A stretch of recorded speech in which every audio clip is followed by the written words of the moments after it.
और इस वक्त हम लोग जा रहे हैं सेट पर। और ये हमारी टूडी कार है। टूडी कार ये क्या है? हमारी टूडी कार। टूडी कार है ये हमारी।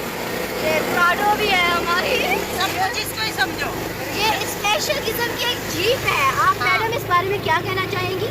ये ऐसी जीप है, इसमें ये लोग कभी नहीं बैठे होंगे, लेकिन हम लोग अल्हम्दुलिल्लाह रोज बैठते हैं। हम कोई बैठ भी नहीं सकते, हम लोग बैठ रिक्शा कार है ये। रिक्शा कार है। ये रिक्शा कार आप लोगों ने शायद फर्स्ट टाइम सुनी होगी। हेमत हो रहा है, और लोकेशन पर जा रहे हैं हम लोग रिकॉर्डिंग के। ये लोग जाएंगे रिकॉर्डिंग पर और मुझे फेंकेंगे ये लोग स्टॉप पर। दरवाजे पोछा लगा लूंगी ना।